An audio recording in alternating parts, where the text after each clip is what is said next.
Perang Kota, film baru tapi kok kayak drama TV zaman dulu. Selingkuhan, peluru, dan endingnya bikin, hah gini nih?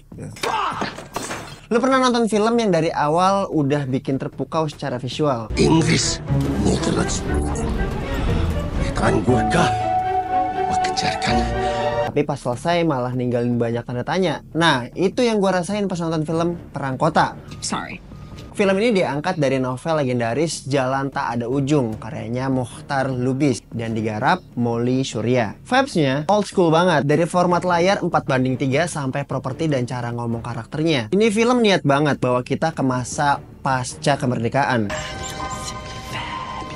Soundnya asik banget, hujan, musik biola, sampai suara langkah kaki semua dibuat sedetail itu biar kerasa asli gitu. Drama selingkuh plus perang. Kisah Isa yang terjebak antara tugas, cinta, dan konflik fisik batin ini lumayan bikin emosi campur aduk. Apalagi pas perselingkuhan Fatimah dan Hazil mulai terkuak. Rasanya tuh kayak nonton sinetron.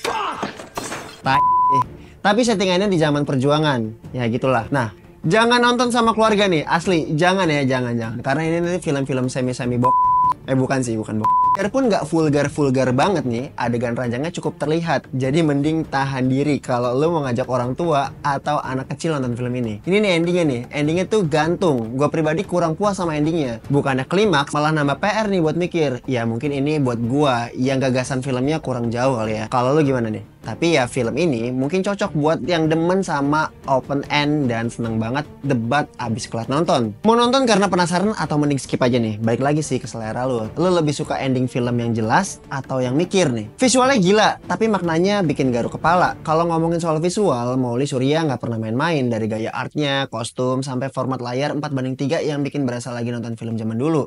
Semuanya cakep banget. Banyak yang bilang film ini karya besar Molly. Bahkan ada yang nyeletuk. Ini bukti kalau sutradara cewek juga bisa gila-gilaan secara visual nih. Tapi ya, di balik tampilan yang keren itu, film ini rasa kosong gitu. Indah banget sih, tapi gue tuh nggak dapet apa-apa. Salah satu penonton yang kelihatan setengah kecewa. Isinya lebih banyak drama dan anak jaksel nyasar ke zaman dulu.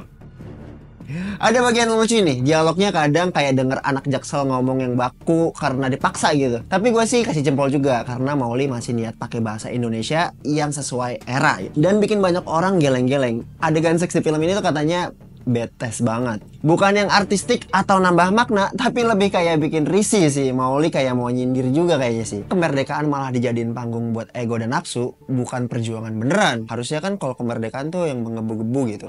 Tapi ini buat ya nafsu.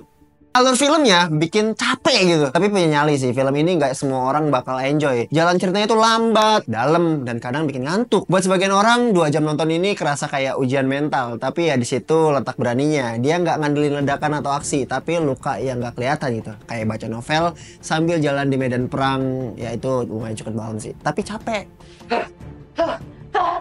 Aktor jempolan, tapi endingnya nggak ngasih kepuasan. Acting Chico Jericho dan Ariel Tatum solid banget nih. Tapi yang paling nyuri perhatian malah Dea Panendra. Beberapa orang bilang dia lebih bagus beberapa detik aja dari Ariel Tatum, tapi ngena banget. Sayangnya, banyak juga yang bakal inget film ini bukan karena konfliknya, tapi karena ranjangnya.